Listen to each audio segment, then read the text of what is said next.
Yes.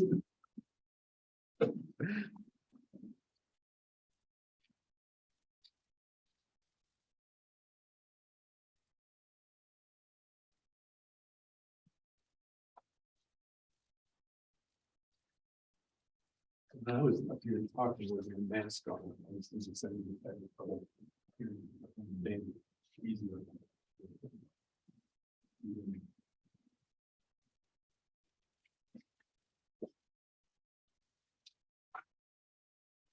Dr. Fulbright, do we know when the masking in instructional areas is going to change? Not HR, like that announcement, right? Yeah. I'm trying to get a conversation with one of the longer. See if we can get,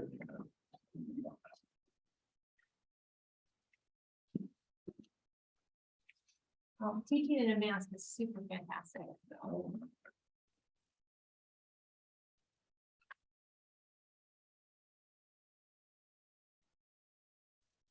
recording. Forgot. After load.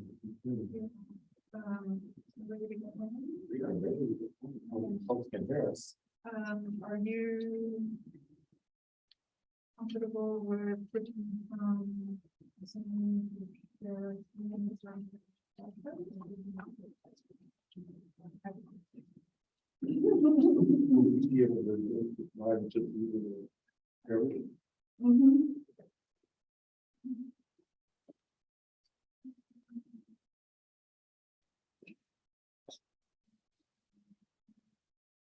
Like a big live turnout here. This is like in the olden days when you would apply to be a instructor and you have to give your teaching demonstration in front of like. olden days? We still do that. In front of 2 people, and that's it. Hello, class. Welcome. I'm glad you're able to all be here today. It is really important event. Obviously, can you hear us? You're up in our corner, so just making sure. We're going to go ahead and get started for the sake of time. This is our first College Knowledge Forum, the brainchild of myself, primarily Dr. Ripley, Bonnie here, Bill is helping out, but the thing that we want to get across with this is discussions on the next 4 sessions, understanding the student-centered funding formula. As we move forward, we realize that there's a lot of changes and things that are going to be taking place with the state, with our budget, with our apportionment. We talk about hold harmless. We talk about how we're funded, why we're funded in certain ways, and it is important and imperative that we all have a shared common understanding and knowledge of what this is. Why are we doing it? In order for us all to be on board and help us understand, or to understand and move forward some of the decisions we make, why that's done that way, to be fully transparent about things. It means that everyone has to at least have the same working knowledge of where we are and where we're coming from. One of the things that also brought us to this area is we have our enrollment strategies committee. We're also part of a statewide strategic enrollment management academy. And part of that academy is to help us leverage our student-centered funding formula, but we are focusing on retention and persistence. One number that's fluctuates, but up to as many as 40 students we lose from semester to semester, and it even gets more from year to year. So from spring to a fall, we lose students, and we're trying to keep them as much as we can. So that's an overall premise for where we are. What we're doing here is we're in a classroom like we are online, our learning outcomes, that everybody have a better understanding of what the student-centered funding formula is as we move forward from this session, knowing that there will be 3 others to go over in more detail into the components of the formula. All right.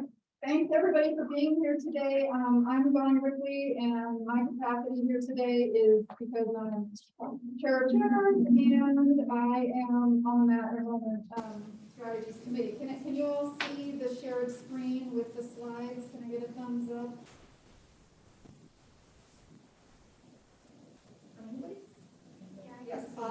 Thank you You so can much. see it.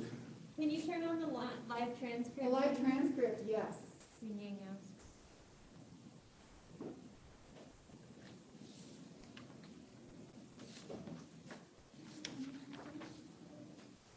Why does it not, it's not giving me my little button.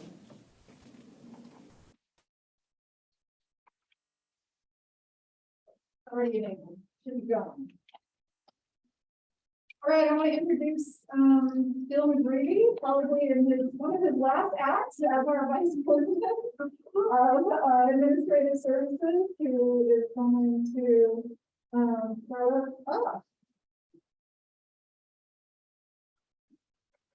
Thank you, Bonnie. Welcome here, everyone. Thank you, Nikki, coming from Grossmont, sitting up. All right.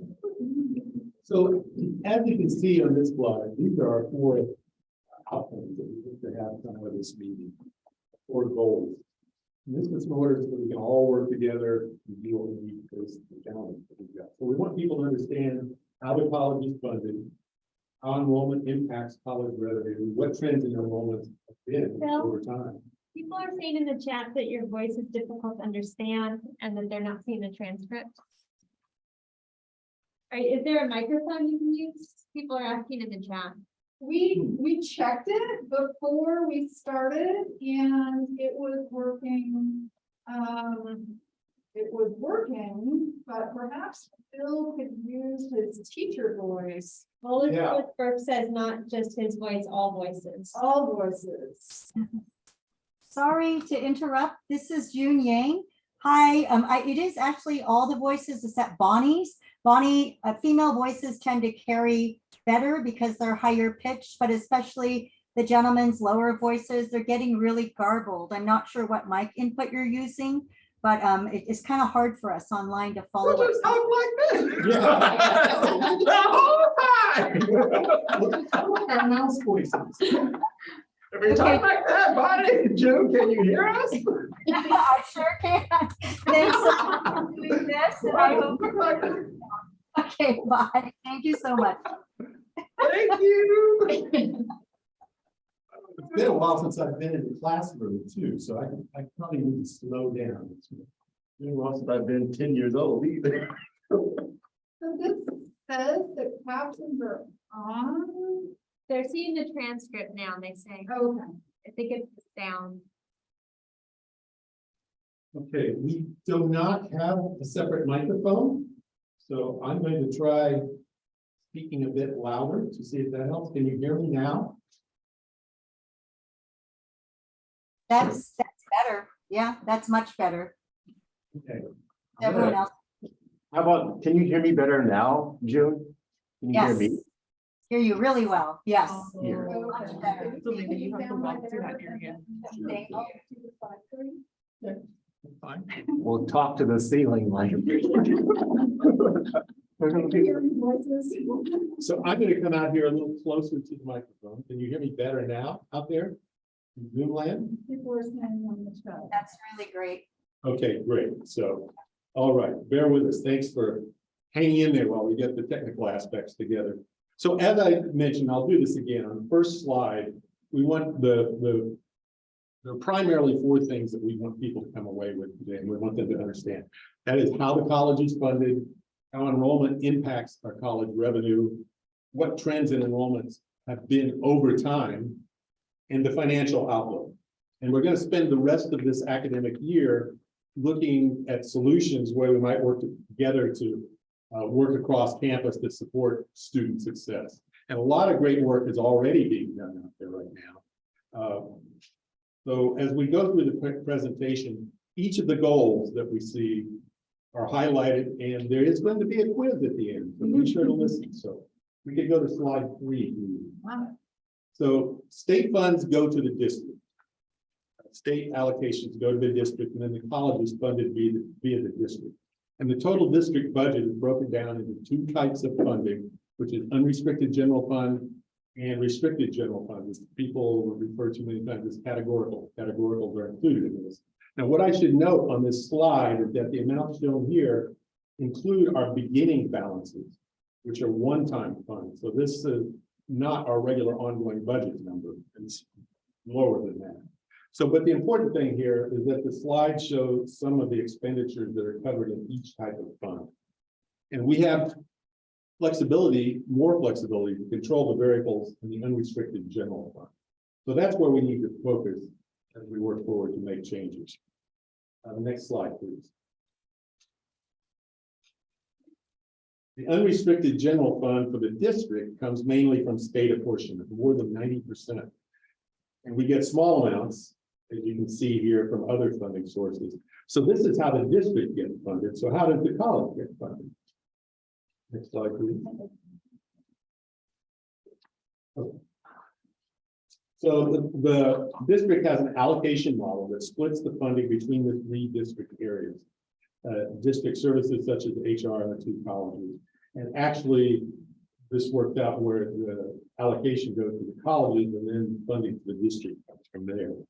The model doesn't split the funds exactly equivalent to size of the colleges and not equivalent to FDES from Grossmont versus Cuyamaca, as district needs to be funded out of it as well. So the percentages for the IAM for 22-23 is about almost 64% going to Grossmont and a little over 34% going to Cuyamaca.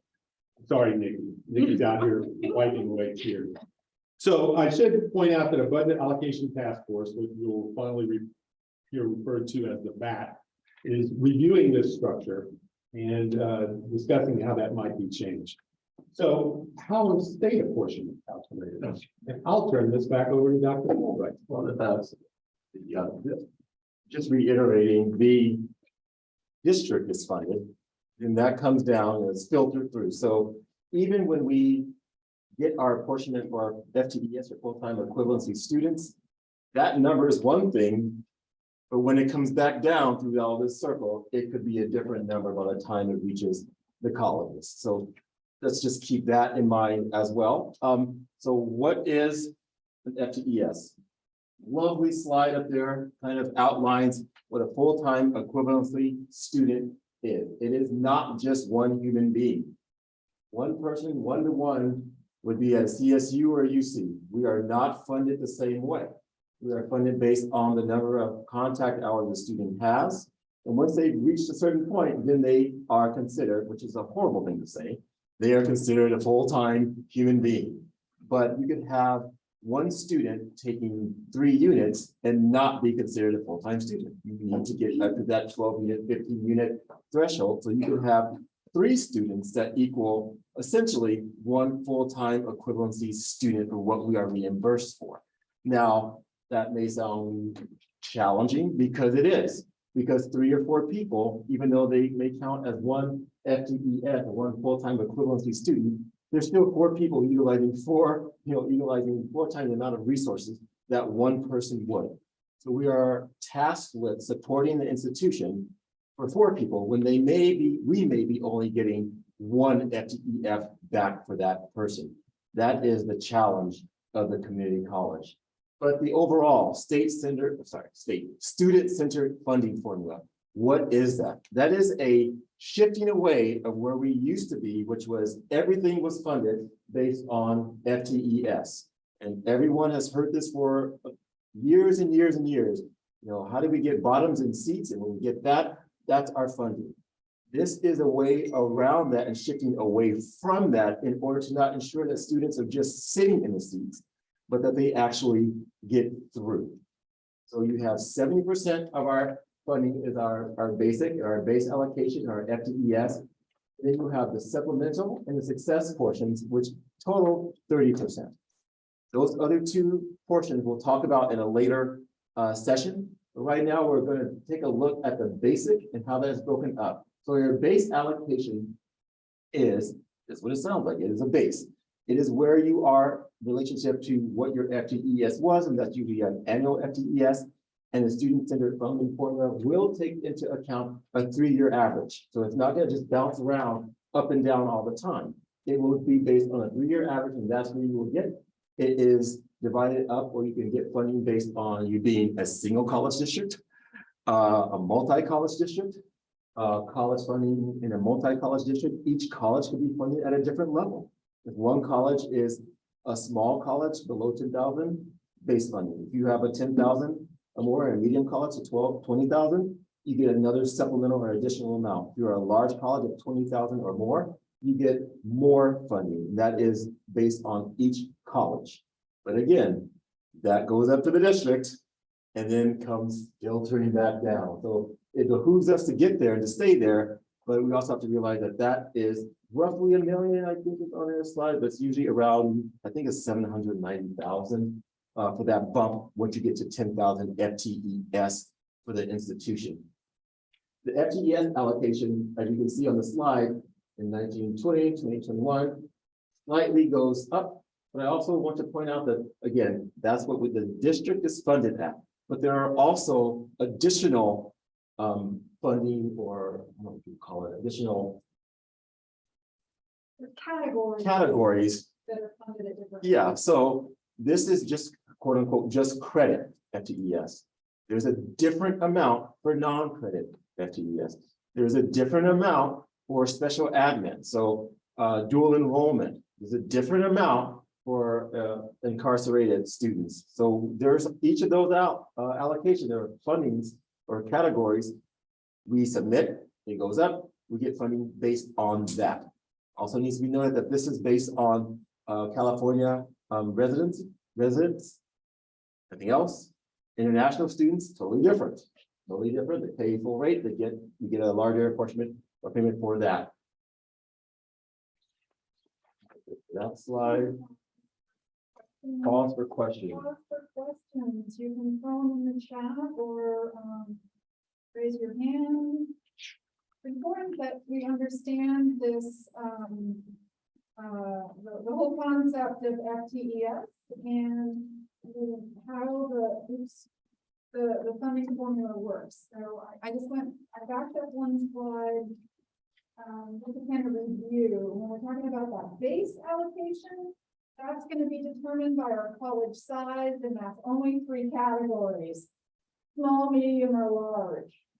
Right, and so when you jump from 9,999 FTES up to 10,000, you get $1 million more a year, right? So you're like that poor student. If we're below 10,000, it's just a little bit. You're like that student who's got an 88.7% in the class, but you end up with a B instead of an A. So it makes a difference. It makes a difference. Now that's a small percent of our funding overall, right? But every little penny counts, right? Our FTES is that rate multiplied by how many FTESs we have. So we need to understand what an FTES is, but then that gets multiplied times these multipliers, right? So the more FTES we have, everyone we add, you get another about $4,000. So when there's a COLA or a cost of living adjustment applied to our allocation, this is where it is. So it gets added to this amount. So depending on the state budget, these values, these rates we get per FTES, you can see that over time they've gone up. That's because of these cost of living adjustments that are coming from the state each year. And I sort of thought through that again. Does anybody have any questions?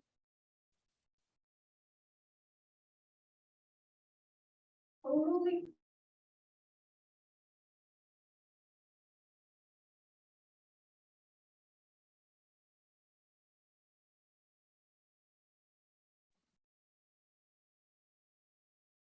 Paul, again, this is not to go down into the nitty gritty of everything. It's just to get a basic idea and understanding, and we'll delve in deeper at a later time.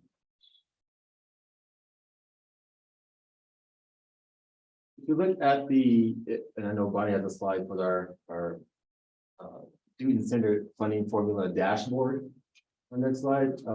Again, just a tool. Again, this is transparent. This is go to the chancellor's website. You can click on it and you can see where we are, where we're headed, where we've been, and what our potentiality for our funding is as we move forward, and how it is all broken up.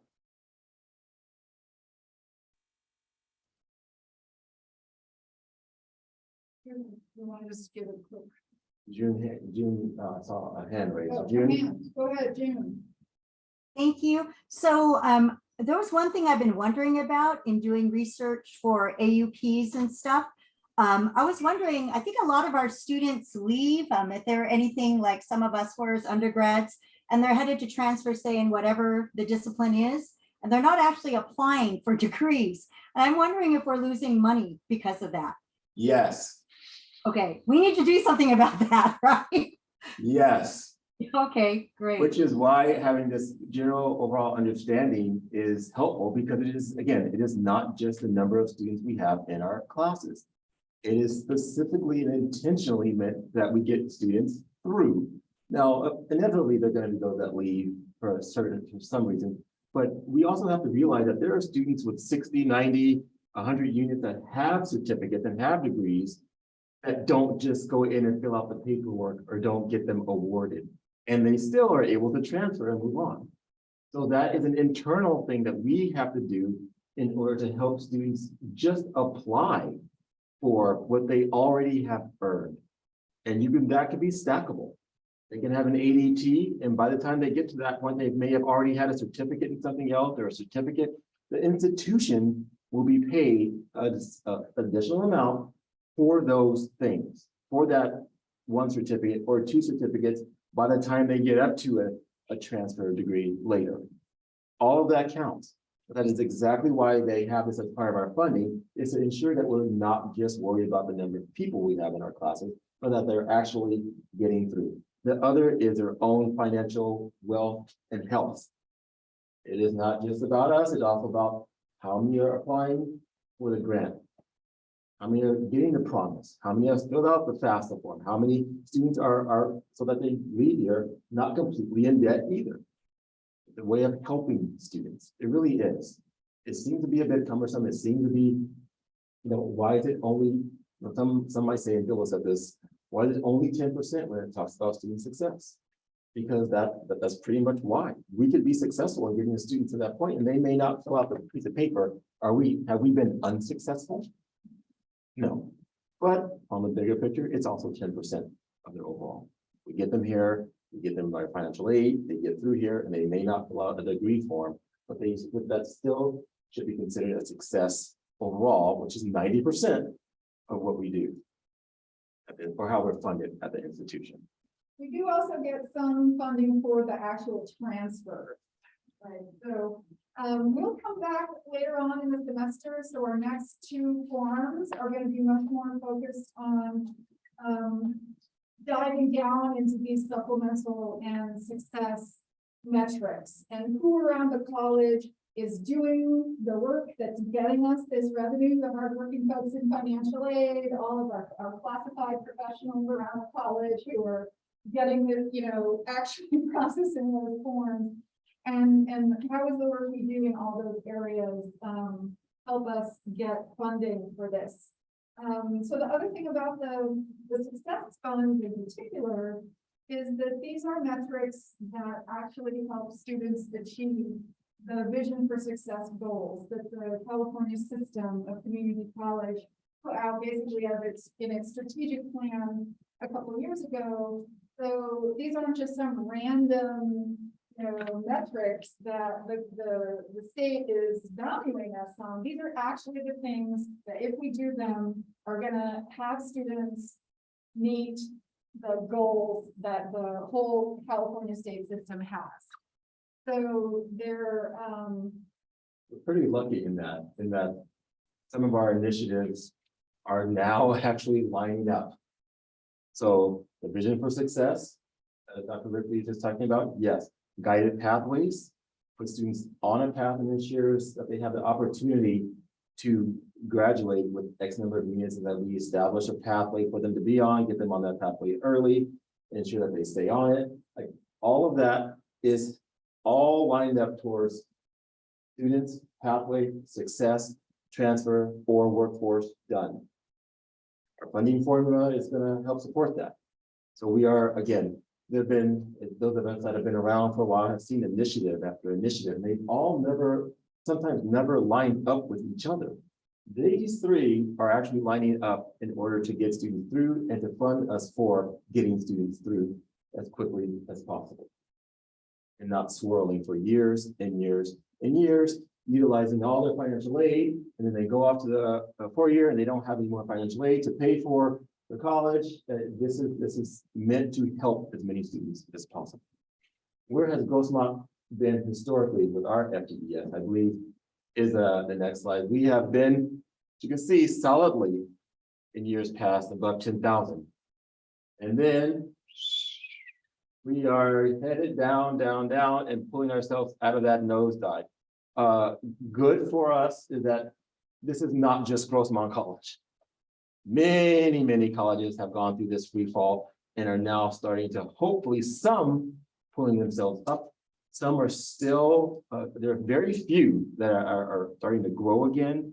Others, just like us, remaining steady is a huge improvement. Yeah, I think the 2% increase this year, which may not sound like a lot, but it is enormous when you see the fall from 10,000. Yes, but I just want everyone to see where we were 2000 to over, the heyday in 2010, 2011, up at 14,000. Again, this is 14,000 FTES. It's not humans, so there are probably 30 some odd thousand people on campus at that time. 20. Will you hear that? Yeah, it's like 24,000. Big. A lot more than what we have now out there, but the next slide will demonstrate and show us where we are, that decrease, and then where we're starting to level off from last fall to this fall. Now, some of you are looking at that going, oh, well, what are we talking about? That's only 3,000 or 4,000. The 10,000 FTES is for the year. So there's an annual.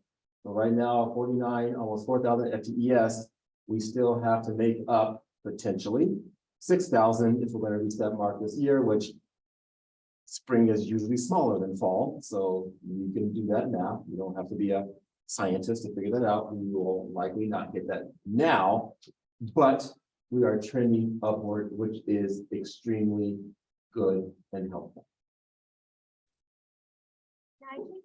I keep hearing that Cuyamaca is growing more than we are. So how does Cuyamaca's growth compare to where we are, and does that help us as a district get up to where we need to be? I'll answer the last part first. Does it help us as a district? Yes. Because again, our funding is by the district. So our 10,000 or our thousands plus theirs is what is reported up and then what comes back down. So irregardless of where we are, that number, whatever that balance is, which is why they're looking at the difference of the funding formulas, is as long as we reach that 10,000 plus another 5,000, 15,000-ish, 16,000 as a district, we're good. Sorry, and Cuyamaca is actually on this slide. I don't know if you could see it because of the Zoom box, but they're the blue line that's on here. So they haven't dropped as much as we have, but they're only about half of the FTES of Grossmont. So they contribute to that, 10,000 for the district. And so I wouldn't, if for fall, at least they haven't grown, but they haven't shrank as much percentage-wise as Grossmont has. But where it would come in is in the income allocation model, in terms of the percentages of FTES at the two colleges, assuming the IAM stays the way it is now. Does that kind of answer your question? So Cuyamaca hasn't really been growing. And I keep hearing people say Cuyamaca is growing, but looking at this data, Cuyamaca hasn't grown. It's shrank from fall 2019. Just like we have, just not as much. It's not as much. Yeah, I think that's fair and accurate. We had this is not a comparison. We had a higher rung of the ladder to fall from. We just had so many more, courses and so many more sections that it was, we were free falling. We were a much larger unit. And I was at a smaller college. It's easier to be more nimble when you can. When you're larger, it's harder to turn this battleship. It's easier to turn something that's smaller and do things quicker and faster. Fewer faculty, fewer courses. It's just easier. This is not a slide against Cuyamaca at all. It's just a fact. It's much harder when you have a much larger a portion or a much larger chunk of the pie. There's a question in the chat from Jenny Vanderman in that, and she would like some clarification, and I'm afraid it isn't super clear in the slideshow on what difference there is between being a college at 10,000 FTEs versus a district. So You go back to I could read the question a second ago. Somebody else had it in the chat, so you have to go up. Reader just you have to go up. Oh, I saw it. Small college, medium college, was by college, not district. Yes and no. It's small, medium, and large is by college, but your apportionment is based on if you are a single college district or a multi-college district. If you're in a multi-college district, what you get for small, medium, large is different than if you are just a single college, small, medium, or large. more or less. That's a good question. I've always just looked at multi-college districts because the single college districts are huge. I mean, Long Beach 20,000. I think Mount Sac is like 30 some odd thousand FTEs. So I mean, they're usually, or you get something like Copper Mountain, which is a single college district with like 2,000 FTEs. So there's a huge range in there. But I hope that clarifies that yes, it is by college, but it is also a different apportionment if you're a part of if you're a single college district or part of a multi-college district.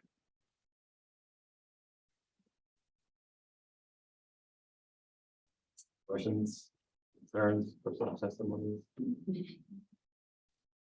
And just by the way, we're running way ahead of schedule here. We're going to have plenty of time for thoughtful discussion and conversation at the end of the presentation.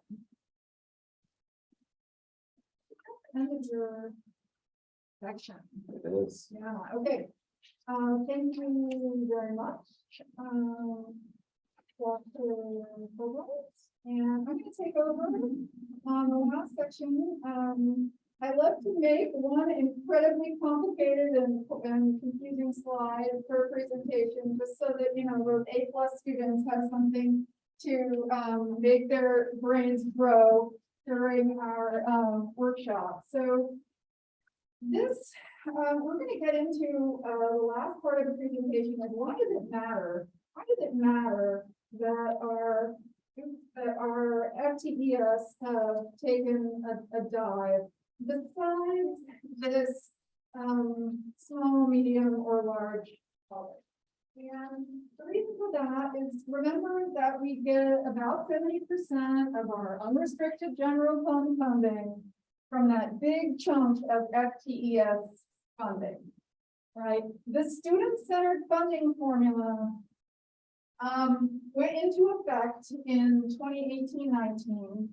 And because of changes that were going on around the state at the time, we were given a little bit of time basically to kind of figure out what was going to happen with the student-centered funding formula. There were some changes made to it. And then we were going to be allowed to stay at the funding level that we had in 2018-19 for a while. So that even if our FTES went down, we'd be able to keep getting the same amount of funding. And that is usually what people refer to as the hold harmless. All right, so what does hold harmless mean? Hold harmless means that we are going to get the same level of funding, even if our funding goes down. All right, so this graph is showing the academic years across the bottom, starting with 17-18. Now, this first vertical line here is right now. Okay, so where we are right now. And the red line, the tall one, the one that's giving us more FTES, is the amount of FTES that we've actually been getting funds allocated for. All right, what is our actual FTES? That is the purple line at the bottom, and this is for the district. And we can't separate this out really between the two colleges. So this shows that even though our FTES has been declining, we've been continuing to be funded as if we were at that 1,700 student level. All right. Hold harmless has gotten extended beyond its original time period, partly because of the pandemic, I think. And so, but we aren't going to get to stick out and hold harmless forever. It's going to end. We're going to be held harmed. All right, so that is the second vertical black line. So 2024, 2025, that is when hold harmless ends. Unless for some miraculous reason they decide to extend it again. We can cross our fingers. So remember though, that our FTES is calculated not as what we had from the year before, but the average from the 3 previous years. All right, the average from the 3 previous years. So the gray line that I put on here as dotted is assuming, even if we were able to add 1,000 FTES a year, which is big, all right, we managed to add, I don't know, 46 from last fall. So assuming we were able to add 1,000 FTES per year, that's what the gray line is showing. All right, we do all of these amazing things that we're working on, and students love Grossmont, and they flock to us, and they succeed in their classes and tell all their friends. That when we get to 2024, notice that our FTES right here is actually higher than what we're going to get funded for. All right, and it does start catching up. But even if we keep increasing FTES, then our funding is not going to catch up with that. All right, so we've been in this space where we haven't had to worry so much about our FTES, but that's going to end. All right, it's going to end, and it's going to end pretty soon because 23, 24 is the amount of FTES that we use to calculate our funding for 24, 25. Right, so we're always have this lag time between what's happening at the college and what we're getting funded for, and then you have that 3-year average thing. Okay. All right. So if we suppose that instead of increasing our FTES, we don't, and we stay here, right where we are. That red line is just going to be down there and flat. Right. So the other thing, there's a fairly complicated. There's sort of some additional provisions of things that may happen with how we go off of the hold harmless that I don't fully understand. I was reading and rereading the budget, official budget letter from the state chancellor's office about it, and I didn't completely understand it, but if you want to add some more, yeah. And I might move over here so they can hear me. So the thinking is that in 24, 25, this will all be recalculated. I think that's what you're referring to. We will have a new base there. And our funding going forward will be based on where we're at in 24, 25. So this even more, or accentuates even more the importance of trying to get our enrollment up by 24, 25. And 24, 25 will be our new enrollment base. So if we don't have enrollment going up, also in 24, 25 moving forward, there will not be a COLA. We don't have increased enrollment. So at that point, our base will be 24, 25, and that's what it will stay until we get our enrollment up, where we're actually going to get more funding based on the new number. Nikki, Anything you want to add to that? Did I get that right? That's Okay, perfect. thank Yeah, you very that's much. perfect. Appreciate it. And I realize it is a bit complicated and the student-centered funding program has changed over time. Mhm. And so it changes again when we get there.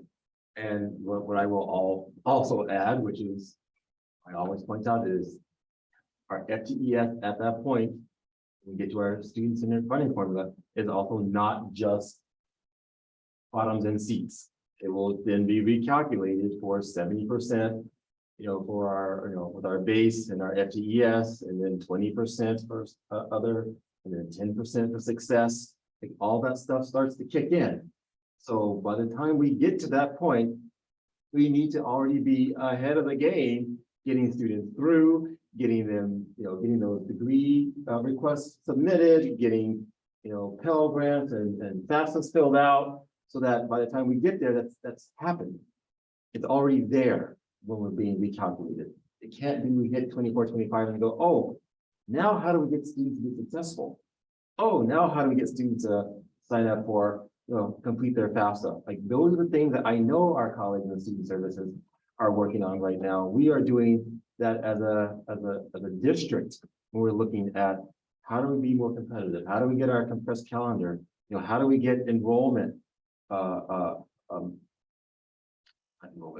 registration done before students leave when they're here? How do we, capture as much as we can, as opposed to leaving and then waiting for those to come back? And then we worry about how we lose out on 40% of our students. When you leave your doctor's appointment, make your next dentist appointment. You leave your dentist office. Dr. Whittenhunt would like to say something. Go ahead. This just in, fresh from the president's office. Thank Come you. on. Thank you. This is, there's a point, actually, and I'm not going to talk faith, but there's a point in my faith where the bell rings and it's the part you're supposed to pay the most attention to. And this discussion right here is the bell ring part. This is let's get it. This is the point that all of you are saying, and that is that we have to prepare for this now, and is the work that we do to get us to that point so that we won't find ourselves in fiscal detriment.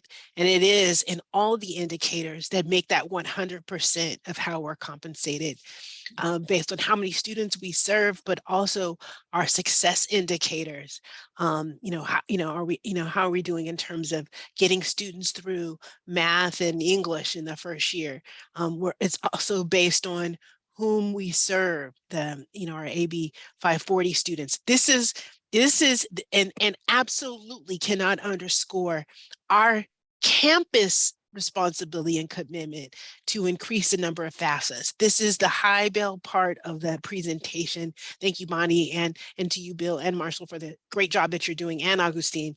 But this is really this is the it. If you walk out at any point, this is the point to be made, is it is our collective responsibility to make that trajectory go up. Thank you. All right, so I want to thank everybody for just a minute about the work that you do in your area. And I have done a lot of work around campus with program review and departments and services program review and for accreditation. And I want you to think if there's something that you are ready to give up, some worker that you have, some money that you have that you use for students. Because if we don't recover from this FTES deficit, then that's what's going to happen. Because not only do we have, continuing expenses that we need to cover, but our expenses are going up every year. And when we look at what expenses we have that we pay from our unrestricted general fund, it's all of the salaries for full-time and part-time faculty, administrators, counselors, librarians, and classified professionals. That we pay the employee benefits, which includes, our medical, and we pay into the pension funds for everybody. We pay for all the stuff that we use on campus, supplies, equipment, the travel that is necessary for all of our folks to go and continue to get their professional, I'm thinking of all of the people who need all their training, all the financial aid people, their stuff changes every year. They have to go and get trained. Our administrators have to go and get trained on all of our new budget information. So this isn't just, travel to conferences. This is part of our normal expenses, facilities and maintenance, utilities, like all the things that we need to pay for as a college come out of this unrestricted general fund. Now, most of it is made up actually of those salaries and benefits, right? So greater than 90% of our ongoing budget is actually going out, it's coming in from FTES. Where is it going out? It's going out to salaries and benefits, the cost of our human resource. Our total salaries are divided approximately between full-time and part-time, about 65%. And that's the by amount of dollars that goes to those constituencies. So the first thing that happens when we have a cut in our budget is that we lay off those part-time workers. We have had a reduction in the number of part-time faculty we have as we've been cutting sections. And they're our friends and they do good work and we don't want to have to do that. But as community colleges have their budgets and their enrollments go up and down through these changes that happen in our surrounding environment, like the budget crisis of 2008, we actually saw our enrollments go up. So we have as the only thing that we can cut into basically when times turn bad is to lay off these part-time workers. And I know all of us have folks in our areas that we really value the contributions that they bring to our programs. And I know especially in student services, from the faculty perspective, if we cut sections, we can cut faculty, but in student services, I know that you rely on the work that those people do. You can't serve all of our students without having as many employees. All right, so what is happening to these costs over time? This is for the whole district. Again, it was a little difficult to separate out the different funding. But when we look even from 1920 to 22-23, we have millions of dollars of our unrestricted general fund expenses on the side here. You look at all these different categories, which are separately down on the bottom here, they're a little wiggling around, and because of COVID and we closed the campuses and we had a whole bunch of stuff happening in 2021 in particular, we did see a dip in our expenditures, but it has more than recovered. And we know that inflation is affecting all of us in our daily lives. It's probably affecting the cost of the college, but we anticipate a continuing trend of increase in the cost that it actually takes to run the college. And the ones that have increased the most are college operations, so the sort of the daily running of the college, and then also in academic salaries. So remember that when we have all of our full-time faculty and all of our, I don't know how it works for other areas, but we get step in columns. So people get raises in their pay a little bit every year. So the longer we keep employees, sort of the more expensive they get. So that's going to cause some of our costs to keep increasing. All right, so what's happening for our future is that our costs are going to continue to increase. And that's one of the reasons we not only need to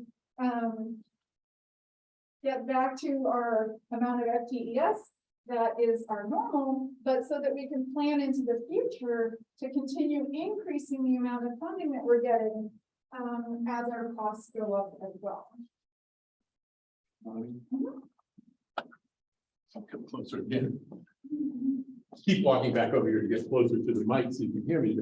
you know, when you look at operations, I want to make sure that people don't think, well, gosh, nobody's keeping an eye on what we're spending. As you know, in your personal life, the cost of everything has gone up. Utilities have gone up significantly, the cost of materials, the cost of vendors to do repairs, everything has gone up across the board. So that's part of the reason why we've seen an increase in operations costs. And we're doing a lot of repairs. Right. So the Right. institution that has been, has a historically been, a lot of old equipment then has sat around for 2 years. You start cranking it up again, it just starts to break. So we've had a huge amount of expenses this last year just by turning on the air more in certain buildings, and all of a sudden the chiller goes out. It hasn't been utilized to any capacity for a long time. So that's also one of the reasons. I also just want to point out, and then I'm just make sure everyone is aware, our first order of business is not to cut part-time faculty. That is not what we look at first. We do look at holistically where can we cut, and always to say is to cause the least negative impact to the classroom as possible. But ultimately, we get down to not thinking, I don't think about cutting faculty. I think about how do we become more efficient in what we have, how do we utilize what we have, how do we restructure our schedule, how do we do things in order to be as efficient as possible, which ultimately may come down to fewer sections in certain areas. But I just want to be very clear that I never think about cutting faculty. That's never on our mind, never on my mind at all. It's how do we best support the students we have with the resources that we have in a multitude of ways. I did not mean to imply that it was. I just want to make sure, I would like the record to reflect that I'm not looking to do that. I'm definitely looking, because then the flip side is, how do we grow if we keep cutting sections? I always get that question, and that's an easy one to answer. It's you can grow if you're efficient, and you can grow based on your, you know, there's growth when you have sections potentially in the past that have had 50-60% fill rates. Growth is getting to 100, and I don't need to add more sections to do that. So it really is about how do we think about this holistically, and we think of how we are scheduling, which is why we need to have everybody understand this. Everybody has to understand that we can still have growth in the sections that we have and serve more students with what we have if we're at higher percentage. And then it comes down to where are those sections scheduled? Where and how are they scheduled? What modality are they scheduled for? What time of day? What kind of support we have in those areas? So we do need to increase our support. We do need to make sure that the students that we have, we really holistically wrap ourselves around them with supplemental instruction, with other support systems, because we want to keep the ones that we have, because that's a part of our funding plan. It's not just, oh, didn't make it, we'll get a new one next semester. If that student doesn't complete, then that literally is a portion of what we're not going to get. And I don't like thinking of a person as money, but essentially we have to make sure that we are working together holistically to think about how we schedule, how we support students, how we retain students, and how we retain them so that they're actually successful in our section. And I promise you, we are shifting our mindset to ensure that we are helping to support the students in that. Those are the kind of conversations that we have to have as a campus. Why not just cut, but keep, add, support, and move forward with what we have. Awesome. All right. So a student we have is worth two that we don't have. So I think we need to keep in mind. All right, it's time for the quiz. It's time for the quiz. Let's see how you did. Let's see how you did. So our four or five sentences of take-home message here. All right, how is the college funded? State apportionment comes to the district. Then, oh, there's a dollar sign. It looks like That's. Oh, we're supposed to be dollars. Okay. Money. I don't know what I meant by that. Dollar sign comes to Grossmont, right? So there's two steps. How does enrollment impact college revenue? Well, 70% of the student-centered funding formula is combined together, the base and the FTES amounts, and those depend on FTES, right, of our general fund. Right, so we have about 70% of our general fund that depends on the number of FTES we have. What are the trends in enrollment over time? Well, long-term enrollment has declined, but short-term it has stabilized, so that's good. However, we're now below 10,000 FTES, so that's an important point to take home. And finally, what is the outlook ahead in the next 5 years? Well, costs are increasing and hold harmless ends. All right, so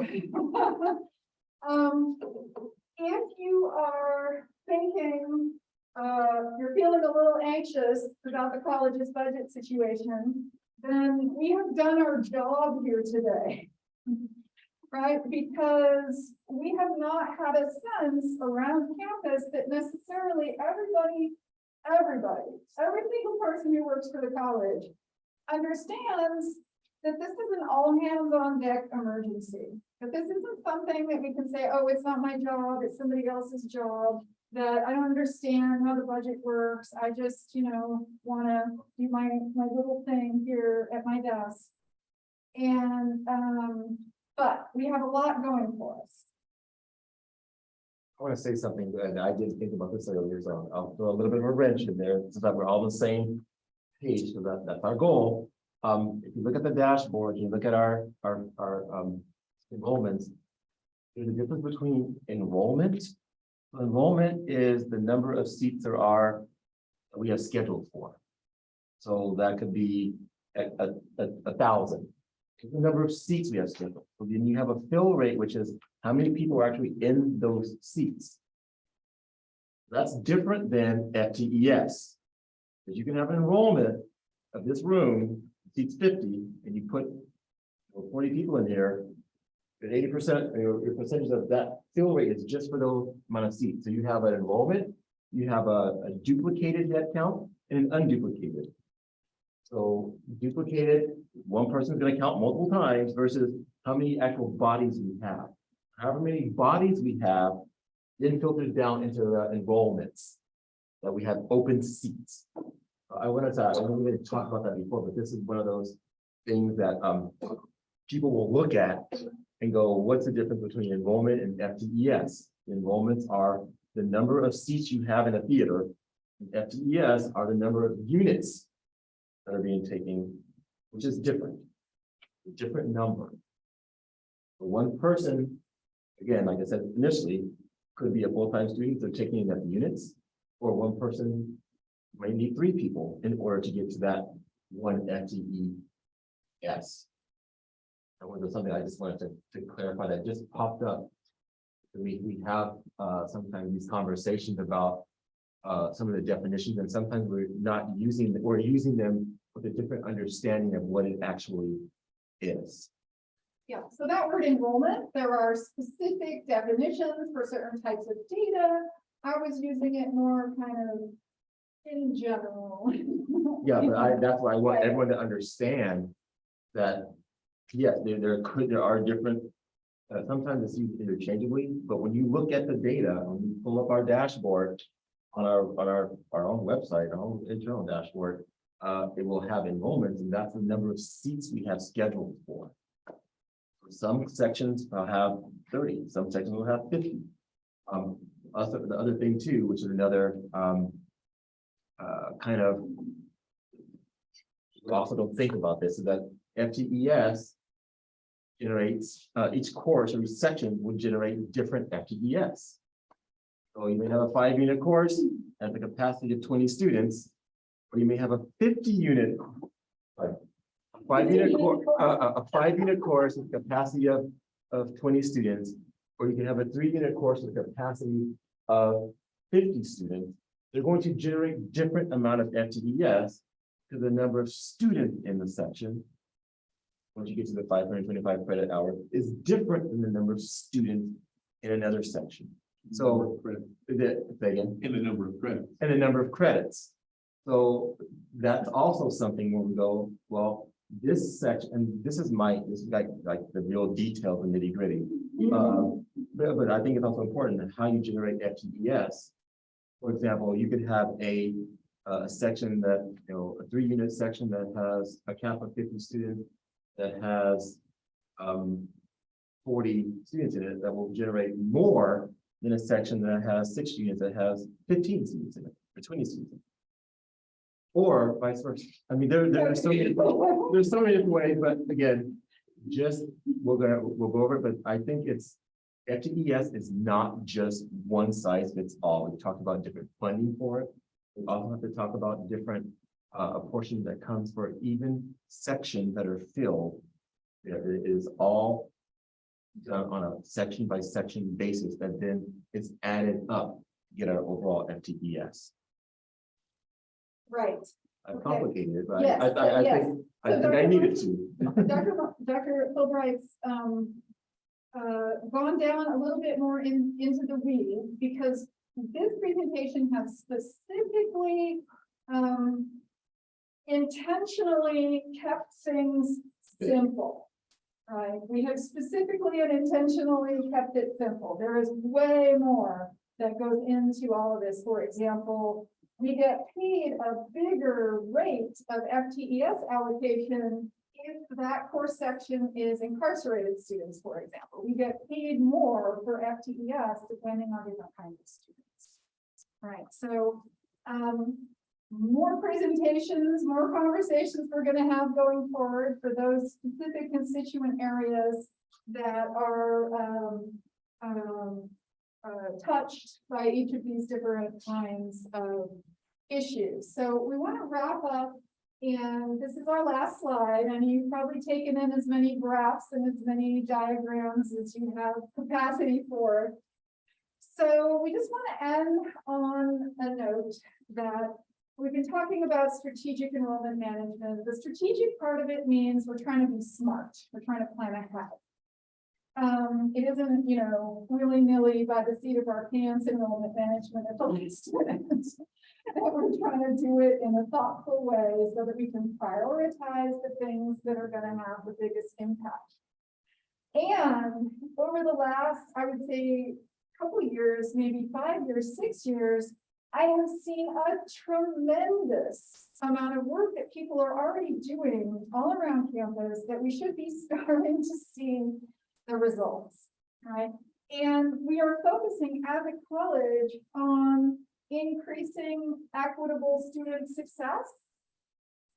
The wonderful thing is that if we're working on that, we're going to increase the amount of revenue that we're getting. So we don't need to be thinking we need to do X, Y, or Z just because it's going to get us more money. We need to be thinking about how can we achieve the mission of the college? How can we have students who are coming here, no matter what their background is, no matter what their educational goals are, that we help them get there, and that we have faith in every student that they're capable of achieving those, find the supports that they need and get them to them so that they can continue on their pathway. Right. So if it bugs you that we're thinking about how much money we get based on different things, you don't have to think about it that way. You don't have to think about it that way at all. Right? Student success is what our goal is. We already are working on all these different projects. While I was working on this presentation, I kept thinking about guided pathways. If we are getting students in the door, on their path, making progress and getting their degree, then we are doing the things that are going to help us get funding. When we retain students in our classes and that they're successful, they're more likely to enroll in another class, another semester with us, enroll in more units, and actually stay at the college instead of leaving. So the faculty perspective that we can have a huge role in helping meet that FTES goal by being amazing instructors. And that every single one of us, no matter how long we've been teaching, or how well we think we're doing, there's always something that we can be doing better. There's always something that we can do, especially to help our students from non-traditional backgrounds. And that we've been starting this work already. We've been doing it for a few years. We've been working pretty hard on thinking about equity. We've done all these professional development presentations. We've been starting to put different types of strategies into our classes. And hopefully we'll start to see some momentum happening with seeing improvement and closing those equity gaps.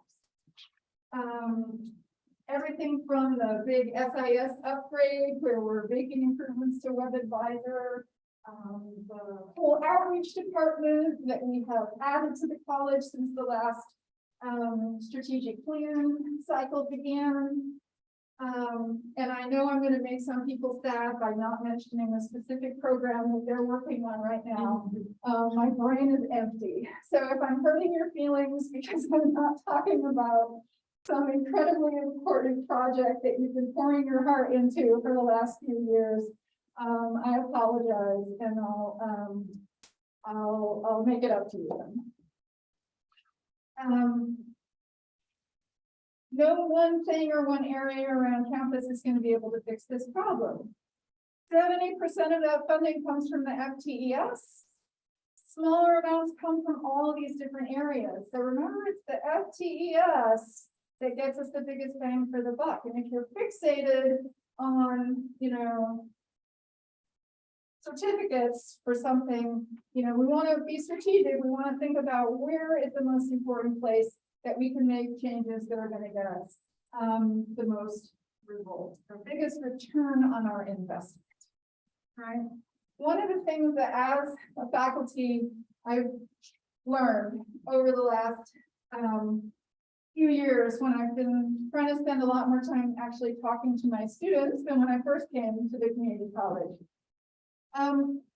is that our students here at Grossmont and probably at other community colleges are, most of them possibly on any given day, are on a knife edge of staying or going. And that the interaction that they could have with any person on campus could make a difference to them every day, whether they stay or whether they go.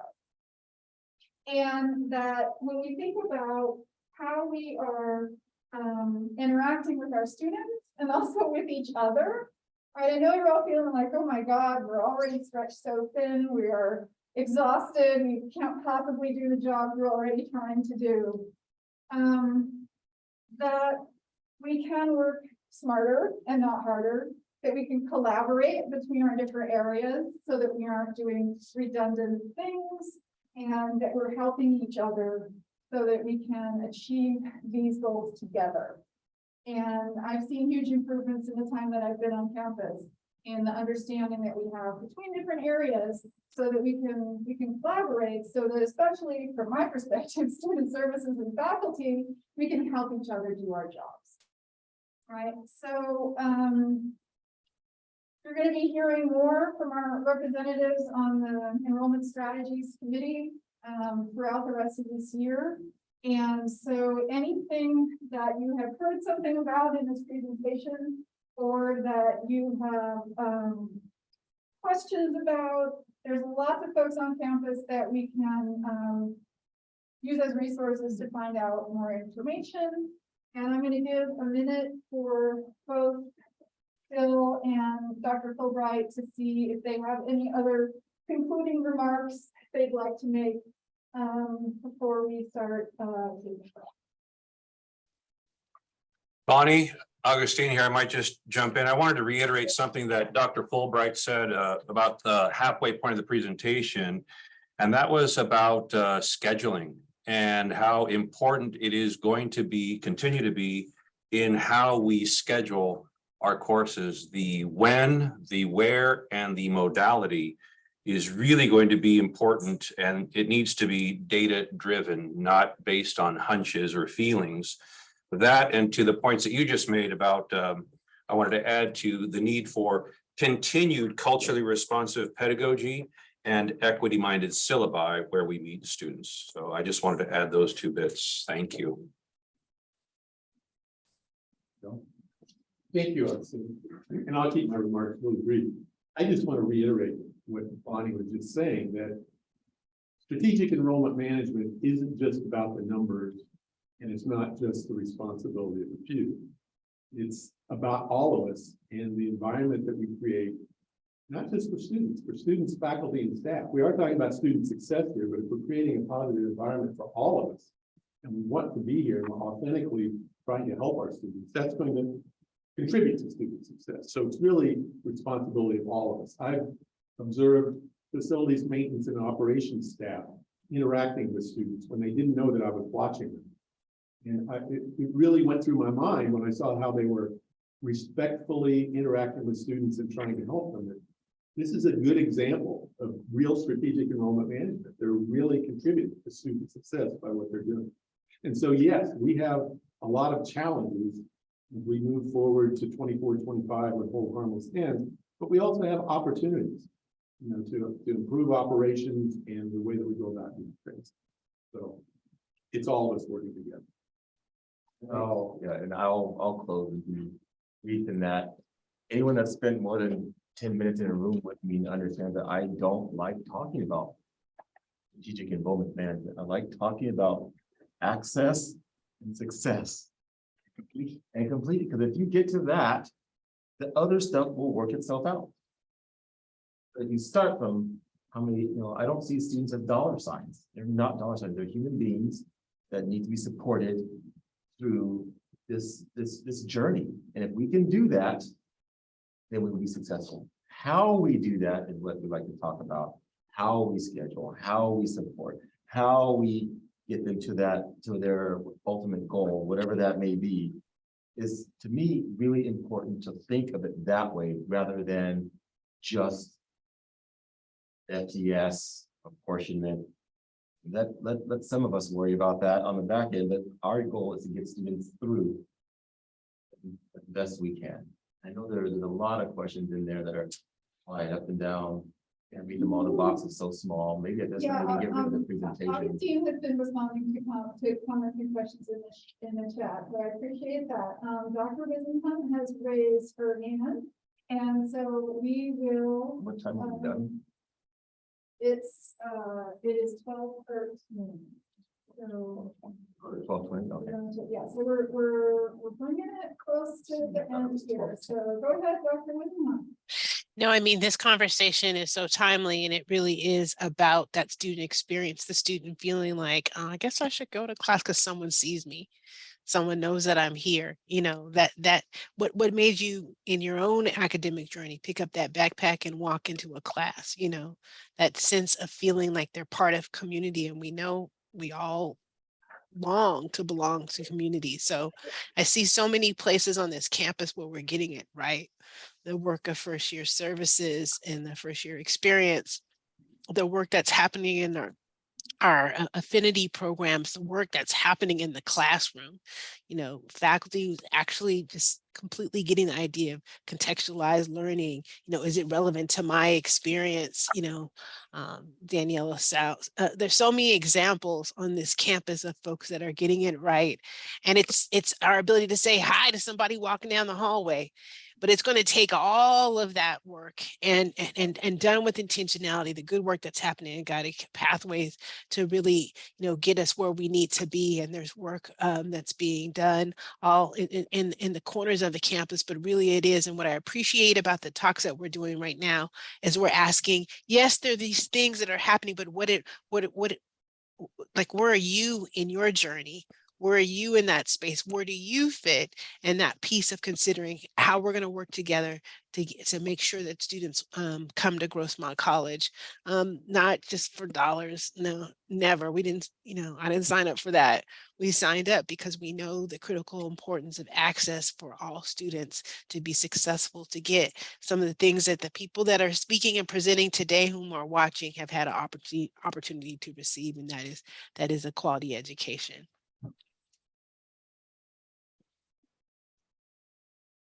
Thank you very much. Appreciate you being here with us today, Dr. Whitman. We do have about 5 more minutes, and so if folks have questions, go ahead and raise your hand or throw some more things in the chat. Or if you've had enough of thinking about the college budget for the day, then you can go. Bonnie. Yeah, go Pearl. Would you, Dr. Lopez, would you like Hi. to closing remarks? Well, there were a couple of questions in the chat a little earlier that maybe you missed. Tim Cliff was asking about FTS drops due to the state required elimination of math, English, and ESL remedial classes.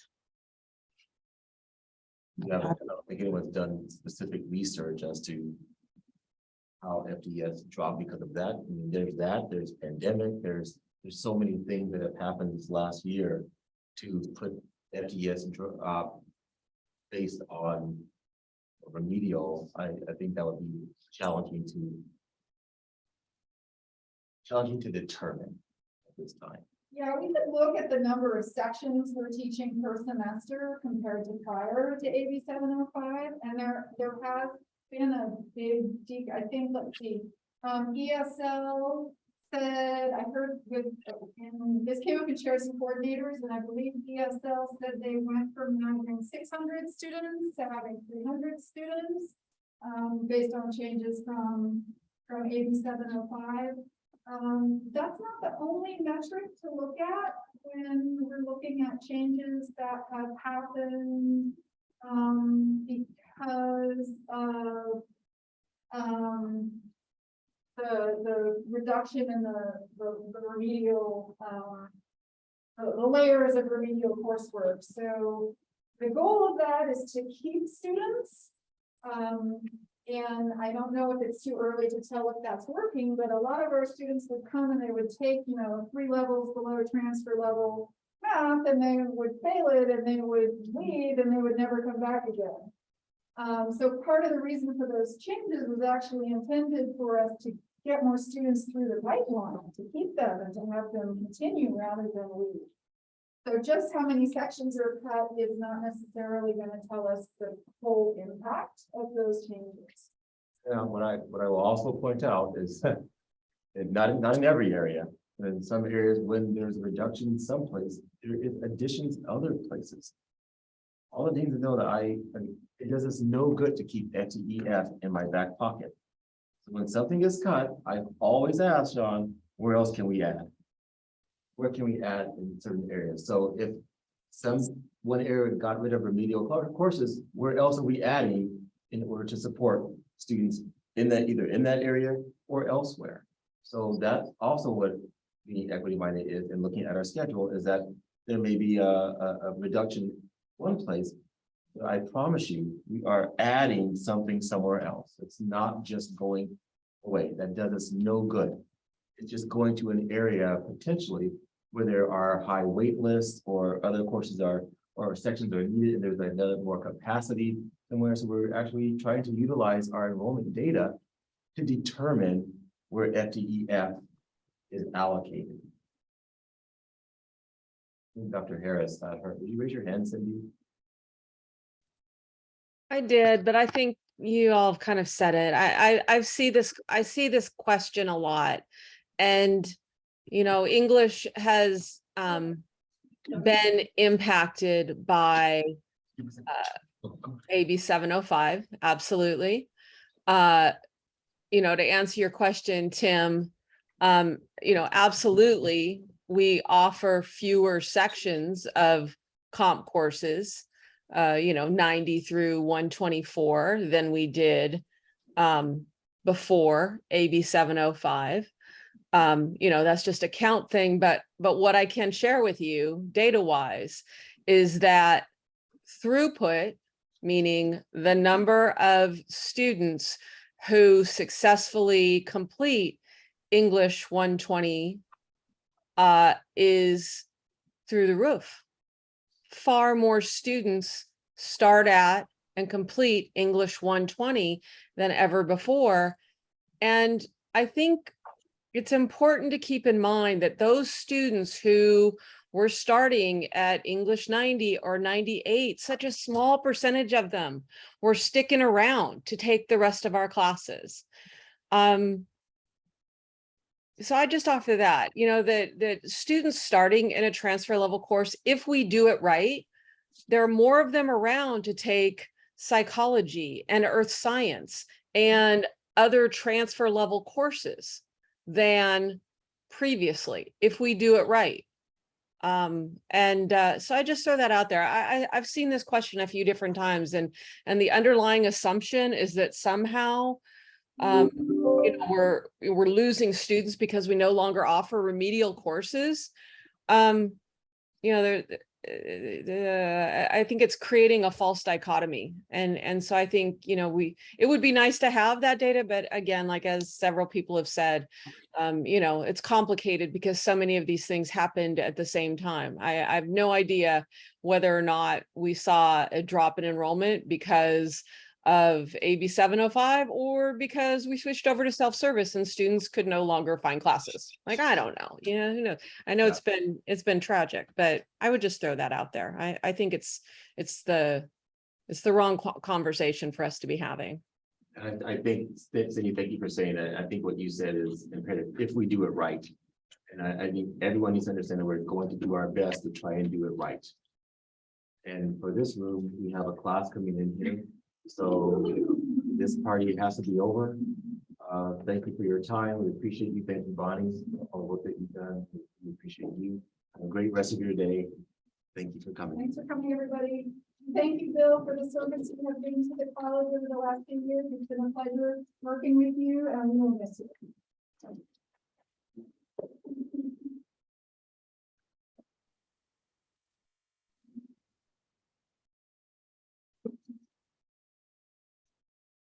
Thanks for coming. Oh, thank you. Good to have real faces. It's nice to talk to real people, even if you Yeah.